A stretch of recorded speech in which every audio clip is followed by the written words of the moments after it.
미국 교육계가 충격에 빠졌습니다. 50년간 MIT를 이끌며 미국 최고의 교육 권위자로 불렸던 한 교수. 그런데 지금 그는 한국의 한 고등학교 복도에서 말을 잇지 못하고 있습니다. 더 충격적인 건 MIT 명예교수가 고작 17살 한국 고등학생 앞에서 무릎을 꿇었다는 사실. 도대체 한국의 그 학교에선 무슨 일이 벌어지고 있는 걸까요? 지금 그 놀라운 이야기를 시작합니다. 여기서 잠깐 좋아요와 구독 버튼 눌러주는 센스. 안녕하세요. 저는 존 밀러입니다. 68세 MIT 명예교수이자 미국 영재교육 자문위원이죠. 50년 가까이 미국 교육의 최전선에 있었습니다. 하버드, 스탠포드, 예일 출신들을 가르쳤고 수많은 논문과 저서를 남겼어요. 그런 제가 지금 인천공항에 서 있습니다. 손에는 한국영재학교 특별참관단 초청장이 들려있죠. 처음 딸 제인의 전화를 받았을 때만 해도 믿기 어려웠습니다. 제 외손자 리암이 미국 학교에서 적응하지 못하고 한국으로 돌아갔다는 소식이었어요. 아버지, 리암이 미국에서 너무 힘들어했어요. 학교 폭력의 성적은 바닥을 쳤죠. 미국 교육 시스템이 리암을 망가뜨리고 있었습니다. 제인의 목소리에는 분노와 후회가 섞여 있었습니다. 한국인 사위를 따라 한국에서 살게 된 딸은 아들, 리암을 미국 교육의 혜택을 받게 하려 보냈다가 큰 상처만 안겨준 겁니다. 그런데 아버지, 믿기지 않을 거예요. 리암이 한국에 온 지 2달 만에 완전히 달라졌습니다. 수업에 집중하고 친구들도 생겼고 무엇보다 공부하는 게 재미있다고 말해요. 그 말에 처음엔 의심했습니다. 교육방법론을 연구해온 저로서는 한국 교육이 주입식이라는 인식이 강했거든요. 아이들이 밤늦게까지 학원에 다니며 시험 문제 풀이만 반복한다고 알고 있었죠. 리암의 학교에서 특별 참관단을 모집한대요. 아버지께서 오셔서 직접 보셨으면 합니다. 제가 설명해도 믿지 않으실 테니까요. 딸의 권유로 이렇게 한국행 비행기를 탔습니다. 저와 함께 온 소피아 러셀은 제 제자이자 이번 여정의 통역사입니다. 소피아는 한국계 미국인으로 MIT에서 석사과정 중이죠. 교수님, 저도 한국 교육에 대해 궁금했어요. 제 사촌들은 모두 한국에서 교육받았는데 미국에 와서도 수학과 과학에서 항상 앞서 나갔거든요. 인천에서 학교까지 가는 차 안에서 리암의 변화에 대한 사진을 보며 놀랐습니다. 얼마 전까지 어두운 표정으로 고개를 푹 숙이고 있던 아이가 맑은 눈으로 웃고 있었어요. 이게 정말 같은 아이인가요? 소피아가 물었습니다. 나도 믿기지 않네. 미국에서는 선생님 눈도 못 마주쳤던 아이인데. 차창 밖으로 서울의 풍경이 지나갑니다. 고층 빌딩들과 한강, 그리고 산으로 둘러싸인 도시가 낯설게 느껴졌죠. 학교에 도착하자 교장 박성민 선생님이 우리를 맞이했습니다.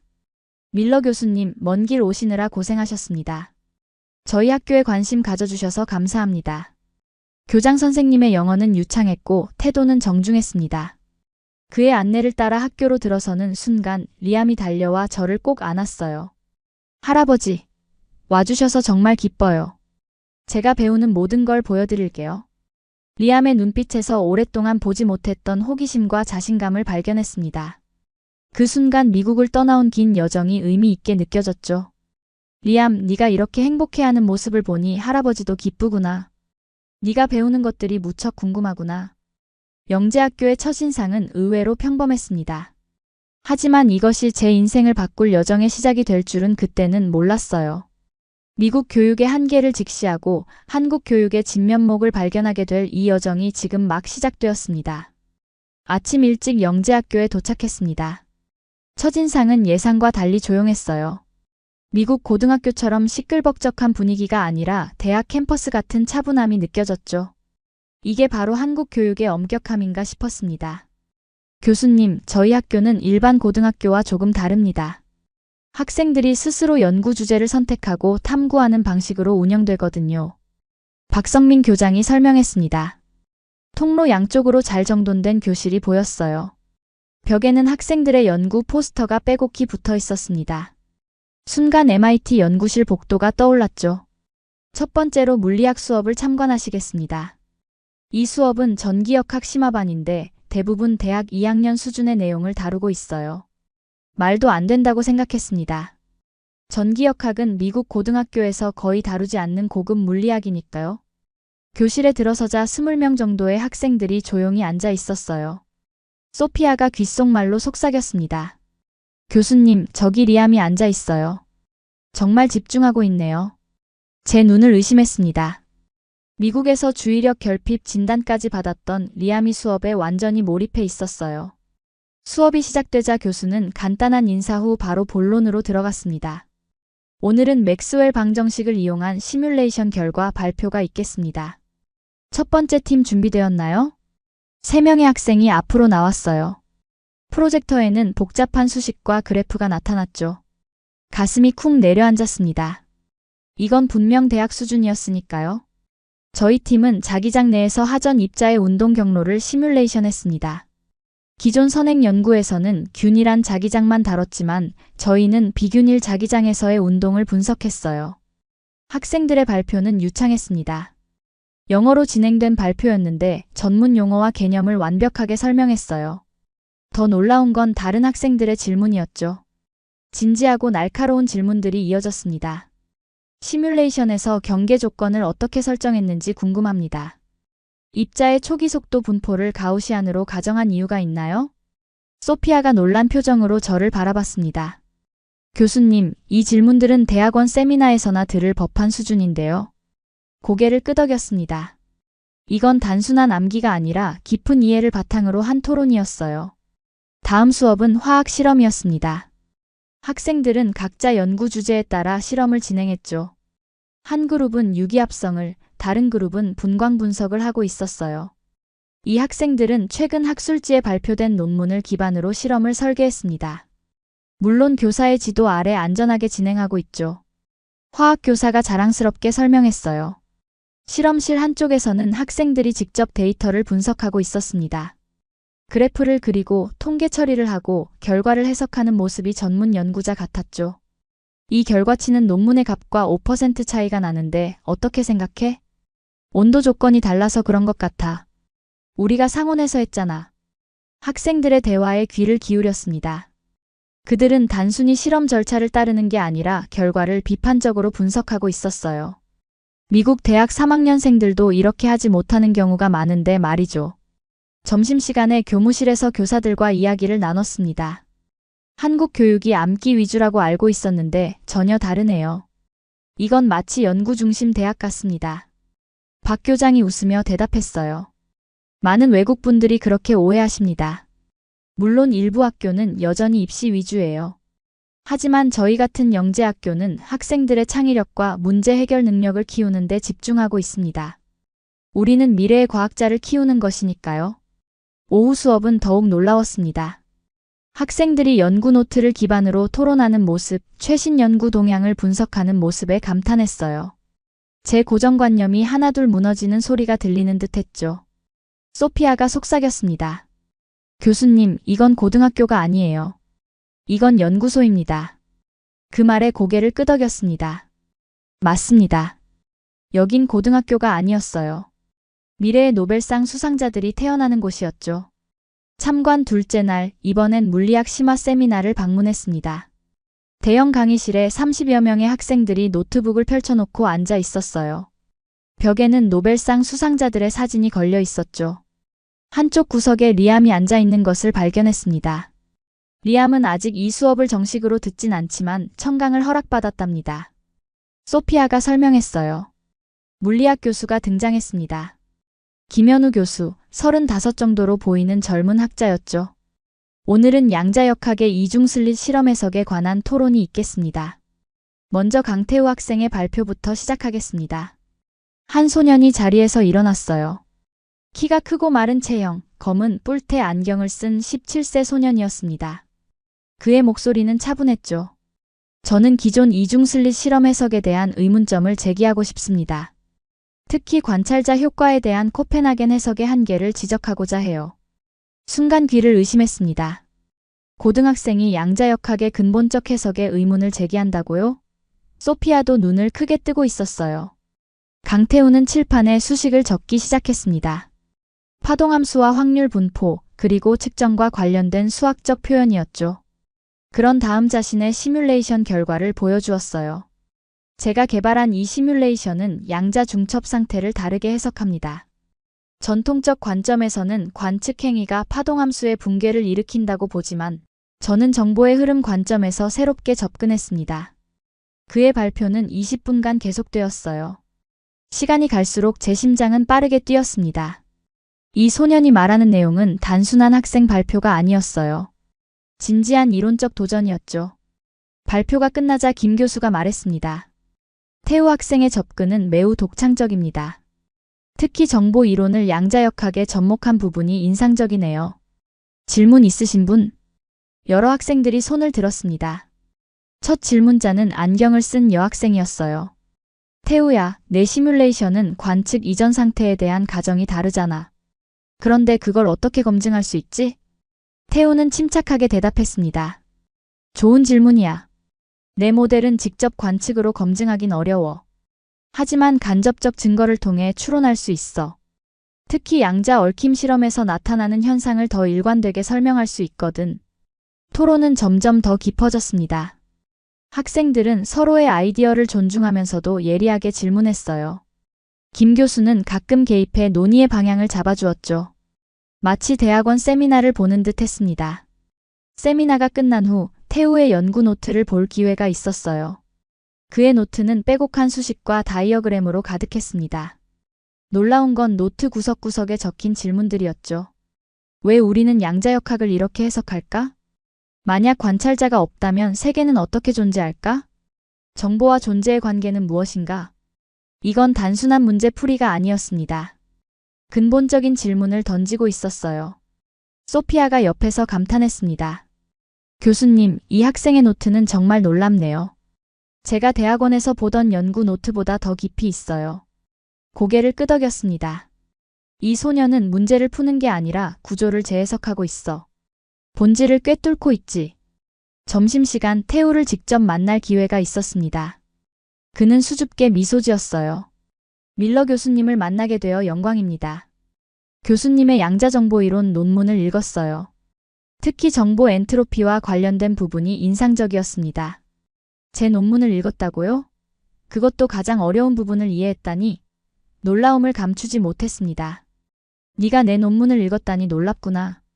그런데 그 내용은 대학원생들도 어려워하는 부분인데. 태우는 겸손하게 대답했어요. 아직 완전히 이해한 건 아닙니다. 그래서 더 공부하고 있어요. 제 이론이 맞는지 확신할 수 없지만 계속 탐구하고 싶습니다. 그의 눈에서 순수한 호기심과 열정이 느껴졌습니다. 과학자로서의 진정한 자세였죠. 이날 저녁 호텔 방에서 소피아와 대화를 나눴어요. 교수님, 오늘 본 것이 믿기지 않습니다. 특히 강태우 학생은 정말 놀라워요. 맞아. 나도 그 나이 때는 그런 질문을 하지 못했어. 그는 공식을 외우는 게 아니라 본질을 탐구하고 있어. 과학의 진정한 의미를 이해하고 있지. 소피아가 물었습니다. 이런 교육이 어떻게 가능한 걸까요? 창밖을 바라보며 생각에 잠겼습니다. 아마도 우리가 한국 교육에 대해 잘못 알고 있었던 것 같아.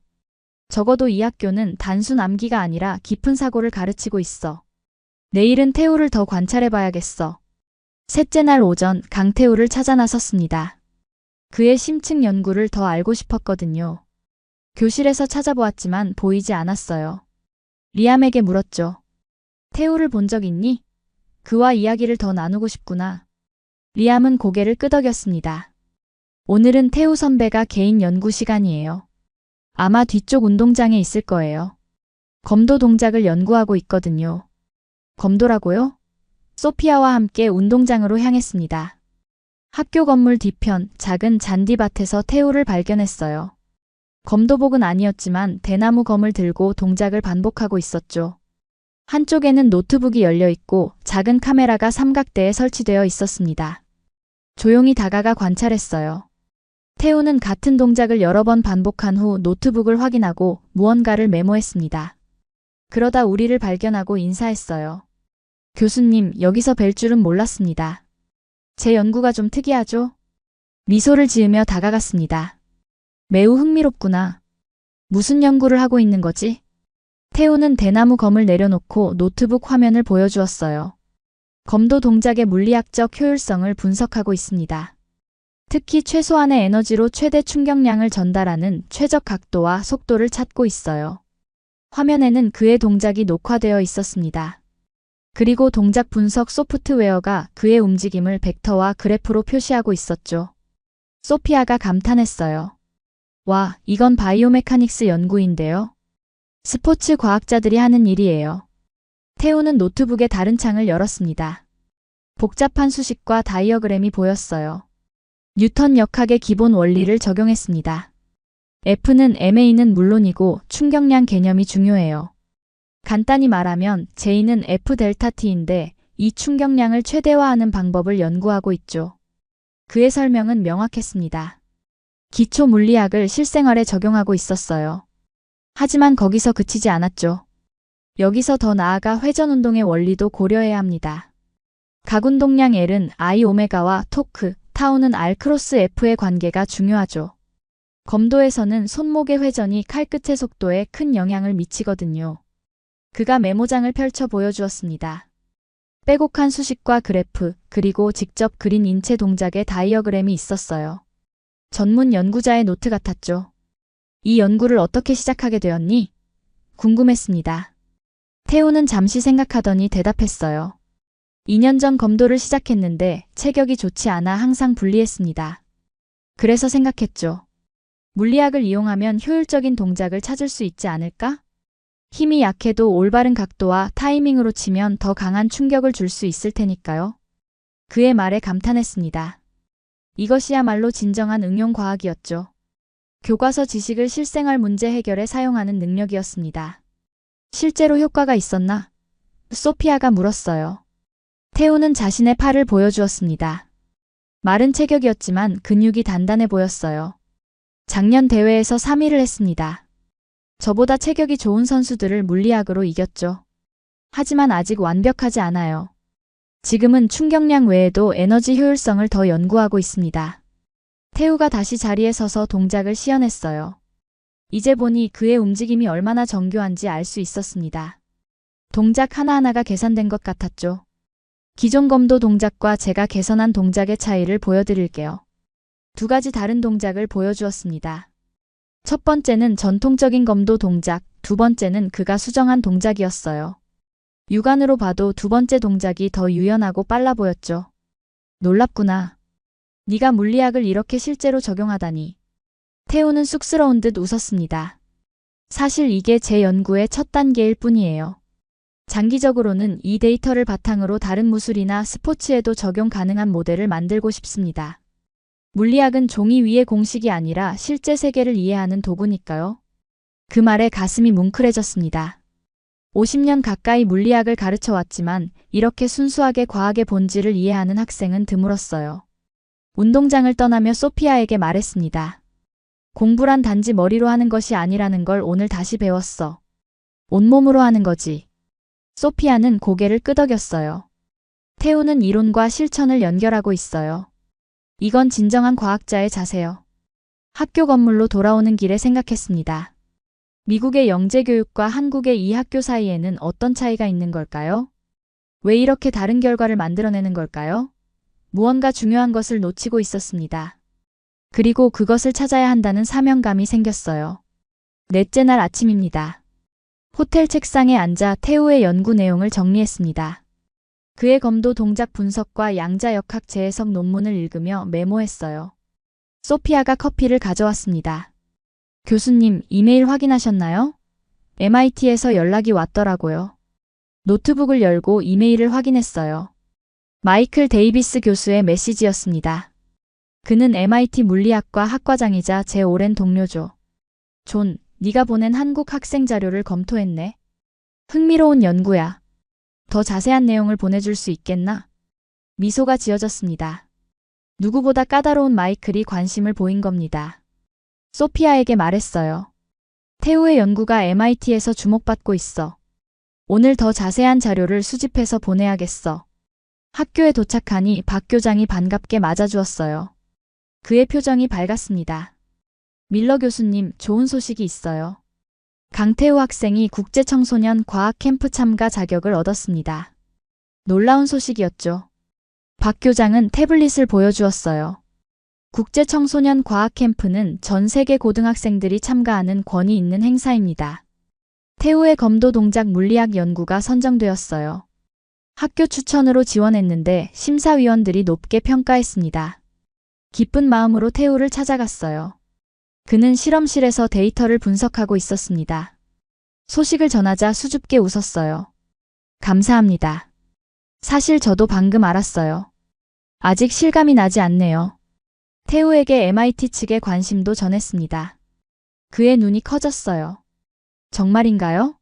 MIT에서요? 믿을 수 없습니다. 소피아가 태우의 연구 자료를 촬영하고 노트를 스캔했어요. 저는 추가 질문을 했습니다. 내 연구의 다음 단계는 뭐니? 어떤 방향으로 발전시킬 계획이지? 태우는 진지한 표정으로 설명했어요. 검도 동작 분석을 넘어 운동 역학의 일반 원리를 찾고 있습니다. 다양한 스포츠에 적용 가능한 모델을 개발하는 것이 목표예요. 그의 답변을 녹음했습니다. 미국으로 돌아가면 이 내용을 정리해 발표할 계획이었어요. 이건 단순한 참관 보고서가 아닌 교육혁신의 증거였죠. 오후에는 다른 학생들의 연구도 살펴봤습니다. 한 학생은 친환경 배터리를, 다른 학생은 인공지능 알고리즘을 개발하고 있었어요. 모두 실용적이면서도 창의적인 주제였습니다. 호텔로 돌아와 태우의 자료를 정리했어요. 밤늦게까지 작업했습니다. 소피아가 물었죠. 교수님, 정말 이 자료를 MIT에 보내실 건가요? 고개를 끄덕였습니다. 물론이지. 이 학생은 특별해.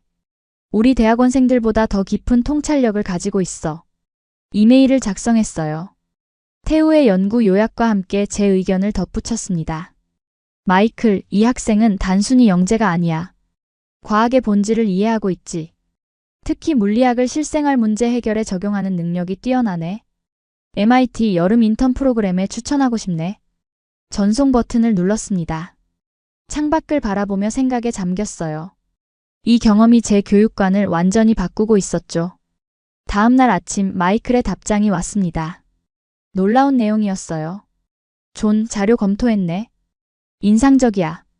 이사회와 논의했고 태우 학생에게 MIT 여름 인턴 프로그램 공식 초청장을 보내기로 결정했어. 특별 심사 없이 직접 초청은 이례적이지만 이 학생은 그럴 자격이 있어 보이네. 소피아에게 기쁜 소식을 전했습니다. 그녀도 놀라워했어요. 이건 정말 놀라운 일이에요. MIT 여름 인턴은 보통 대학생들도 들어가기 어려운데 고등학생이 직접 초청받다니요. 학교에 도착해 박 교장과 태우에게 소식을 전했습니다. 태우는 말을 잇지 못했어요. 박 교장은 자랑스러운 표정이었죠. 이것이 우리 교육의 목표입니다. 단순히 시험 점수가 아니라 세계와 소통할 수 있는 인재를 키우는 것이죠. 그날 오후 태우의 국제청소년 과학 캠프 발표 준비를 도왔습니다. 그는 진지하게 제 조언을 들었어요. 발표 자료를 검토하면서 소피아에게 말했습니다. 나는 가르치러 왔지만 여기선 내가 배우고 있어. 소피아가 고개를 끄덕였어요. 교수님, 이 경험이 미국 교육에도 영향을 줄 수 있을까요? 잠시 생각했습니다. 그리고 확신에 찬 목소리로 대답했어요. 반드시 그렇게 될 거야. 이 아이들이 보여준 것은 우리가 잊고 있던 교육의 본질이니까. 창밖으로 운동장에서 공부하는 학생들이 보였습니다. 그들의 모습에서 미래가 보였어요. 태우는 단지 한 학생이 아니라 교육의 새로운 가능성을 보여주는 증거였죠. 그는 나보다 앞서 있었습니다. 5째 날입니다. 오늘은 학생들의 실제 프로젝트 현장을 방문했어요. 박 교장이 안내한 곳은 학교 별관에 위치한 넓은 공간이었습니다. 이름하여 창의융합센터였죠. 여기서 학생들이 자신의 아이디어를 실현합니다. 단순한 과제가 아니라 현실 문제 해결 프로젝트를 진행해요. 공간에 들어서자 활기찬 분위기가 느껴졌어요. 여러 팀으로 나뉜 학생들이 각자의 작업에 몰두하고 있었습니다. 한쪽에서는 3D 프린터가 작동 중이었고 다른 쪽에서는 학생들이 회로를 조립하고 있었죠. 첫 번째로 만난 팀은 고령자를 위한 보행 보조기를 개발하고 있었어요. 팀장인 서연이 설명했습니다. 저희 할머니가 계단 오르내리기를 힘들어하셔서 시작한 프로젝트예요. 기존 제품들은 너무 무겁거나 사용이 불편했습니다. 그들의 프로토타입은 놀라웠어요. 가벼운 소재와 인체공학적 설계로 제작된 보조기는 계단 감지 센서까지 탑재하고 있었습니다. 약 30% 더 가볍고 배터리 수명은 50% 증가했어요. 현재 특허 출원 중입니다. 특허라고요? 고등학생들이? 놀라움을 감추지 못했어요. 소피아가 귓속말로 말했습니다. 교수님, 이 학생들이 실제 문제를 해결하고 있어요. 우리 대학생들도 이런 수준의 작업을 하기 어려울 텐데요. 고개를 끄덕였습니다. 다음 팀은 친환경 농업 시스템을 개발하고 있었어요. 팀장 준호가 자신감 있게 설명했습니다. 토양 오염 없이 작물을 재배하는 수직 농장 시스템입니다. 물 사용량을 90% 절약하고 인공지능이 최적 생육 조건을 조절해요. 작은 온실 안에는 실제로 상추와 허브가 자라고 있었어요. 태블릿으로 모든 생육 조건을 모니터링하고 있었습니다. 이 시스템을 지역 노인복지관에 설치했어요. 어르신들이 직접 채소를 기르며 활동하실 수 있도록요. 감탄했습니다. 이 학생들은 단순히 과학 지식을 배우는 것이 아니라 실제 사회 문제를 해결하고 있었어요. 다음 팀은 에너지 효율 구조를 연구하고 있었습니다. 이 모형 주택은 기존 가정 대비 에너지 사용량을 40% 줄일 수 있어요. 단열재 배치와 태양광 각도를 최적화했습니다. 프로젝트마다 인상적이었습니다. 하지만 가장 놀라운 건 학생들의 태도였어요. 그들은 자신의 연구를 자랑하는 것이 아니라 문제 해결 과정과 실패 경험까지 솔직하게 공유했습니다. 한 구석에서 리암을 발견했어요. 그는 다른 두 학생과 함께 무언가를 조립하고 있었습니다. 할아버지, 저희 팀 프로젝트예요. 시각장애인을 위한 스마트 지팡이를 만들고 있어요. 리암의 얼굴에서 자부심이 느껴졌습니다. 미국에서 적응하지 못했던 그 아이가 이제는 의미 있는 프로젝트에 참여하고 있었어요. 이게 어떻게 작동하는 거니? 리암이 설명했습니다. 초음파 센서로 장애물을 감지하고 진동으로 사용자에게 알려줘요. 또 GPS와 연동되어 길 안내도 해줍니다. 자랑스러웠어요. 이곳에서 리암은 단순히 시험 점수를 올리는 것이 아니라 진정한 성장을 경험하고 있었습니다. 점심시간에 교사들과 대화를 나눴어요. 김 교수에게 물었습니다. 이런 프로젝트 중심 교육을 어떻게 시작하게 되었나요? 김 교수는 미소를 지었습니다. 처음엔 어려웠어요. 입시 위주 교육에 익숙한 학부모들의 반대도 있었죠. 하지만 결과가 말해주었습니다. 우리 학생들은 단순 암기가 아니라 문제 해결 능력을 키웠고 결국 더 좋은 대학에 진학했어요. 박 교장이 덧붙였습니다. 우리는 학생들에게 왜라는 질문을 끊임없이 던지도록 가르칩니다. 그리고 그 질문에 대한 답을 찾아가는 과정에서 진짜 배움이 일어나죠. 오후에는 학생들의 발표회가 있었어요. 각 팀이 자신의 프로젝트를 발표하고 외부 전문가들의 피드백을 받는 시간이었습니다. 이 과정에서 학생들은 자신의 아이디어를 명확히 전달하는 능력을 키우고 있었어요. 소피아와 함께 발표회를 지켜보며 생각에 잠겼습니다. 이곳은 단순한 학교가 아니었어요. 변화를 만들어내는 작은 혁신센터였죠. 수업이 끝난 후 소피아에게 말했습니다. 이 학생들은 문제를 푸는 것이 아니라 세상을 바꾸고 있어. 진정한 교육의 목표가 바로 이것이 아닐까? 소피아는 고개를 끄덕였습니다. 교수님, 제가 MIT에서 배운 것보다 이곳에서 더 많은 걸 깨닫고 있어요. 교육은 지식 전달이 아니라 변화를 만드는 힘을 키우는 과정이네요. 호텔로 돌아오는 길에 생각했습니다. 이 학교는 미래를 준비하는 곳이었어요. 학생들은 단지 대학 입시를 위해 공부하는 것이 아니라 실제 세상의 문제를 해결할 준비를 하고 있었습니다. 이것이야말로 진정한 교육의 목표가 아닐까요? 노트북을 열고 오늘의 경험을 정리했어요. 제목은 간단했습니다. 문제를 푸는 교육에서 세상을 바꾸는 교육으로. 한국 방문 6째 날입니다. 오늘은 태우가 국제청소년 과학 캠프에서 발표하는 날이에요.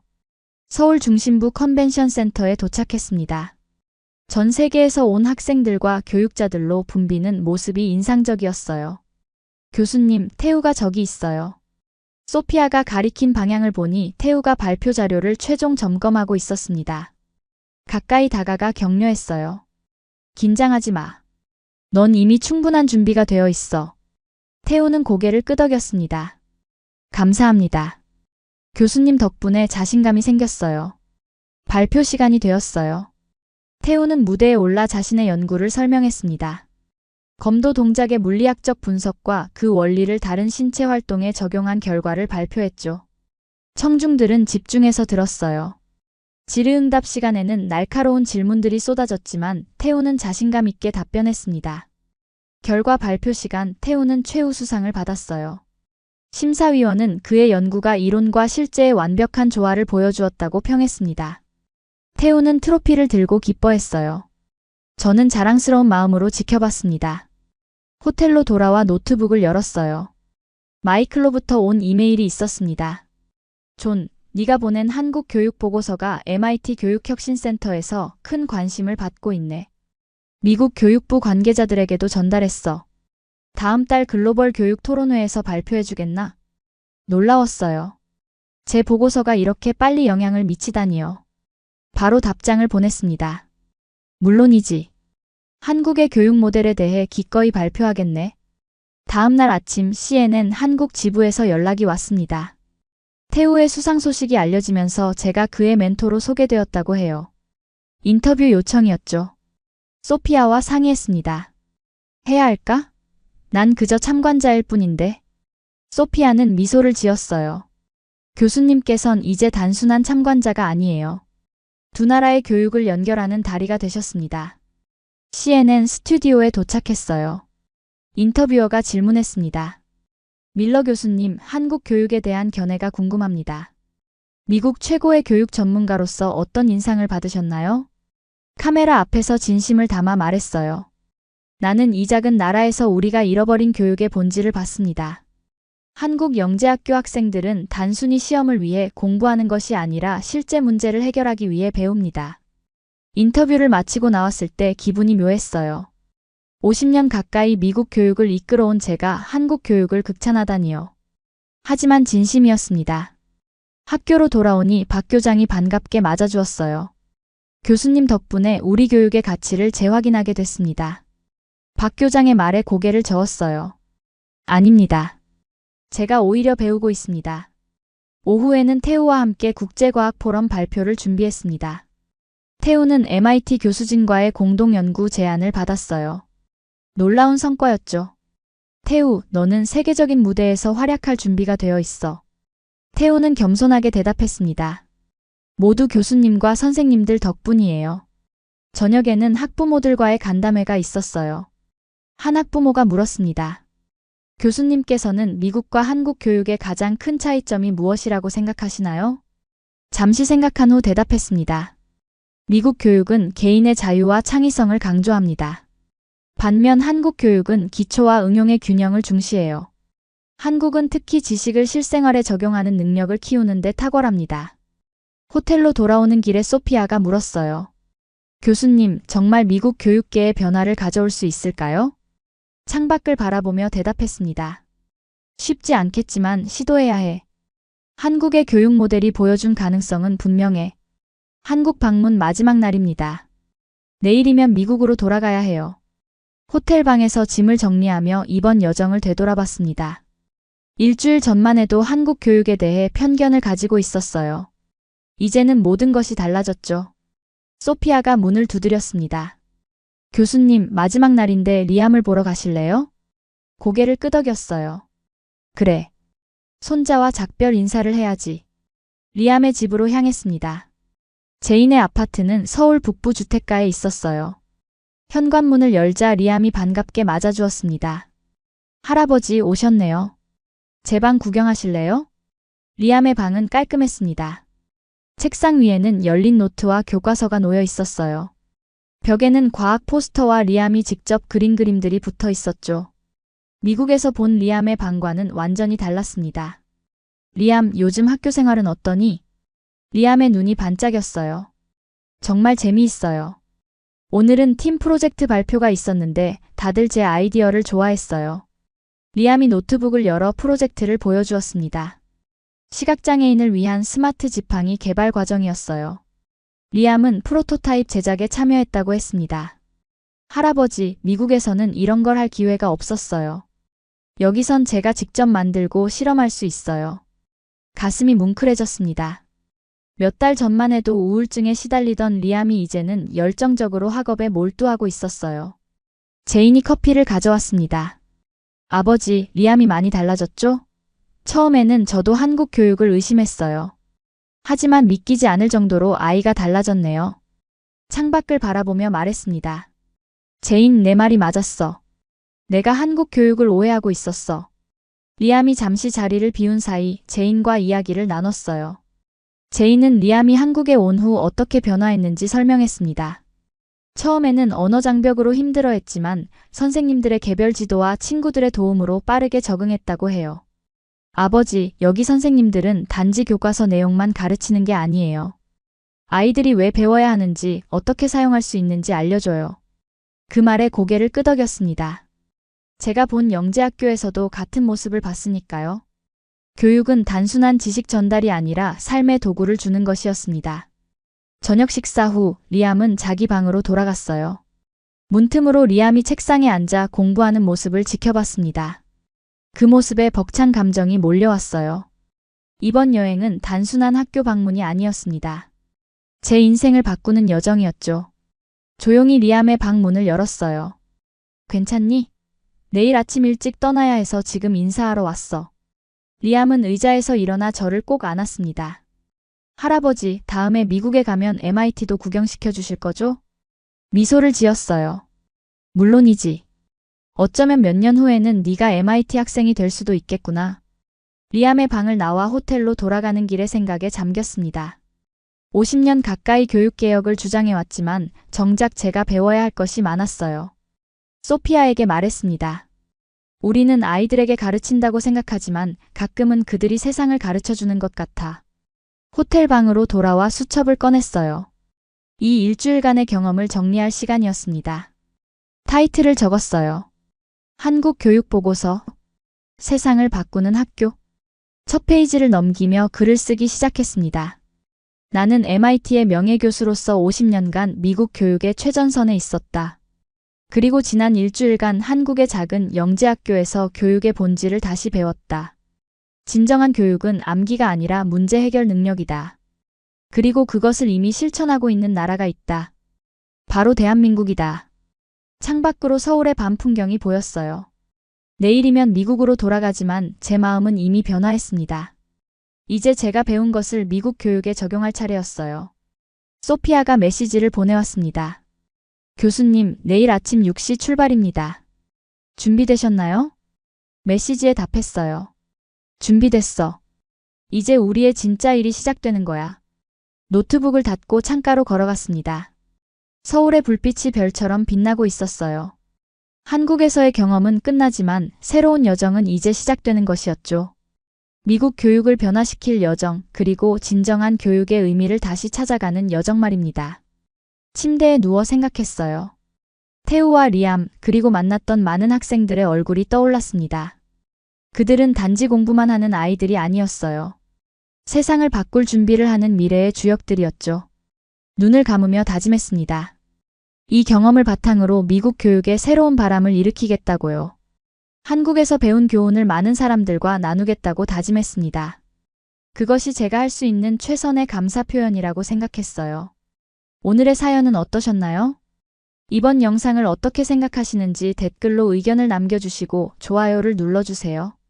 다음에도 더 흥미진진한 사연으로 찾아뵙겠습니다. 감사합니다.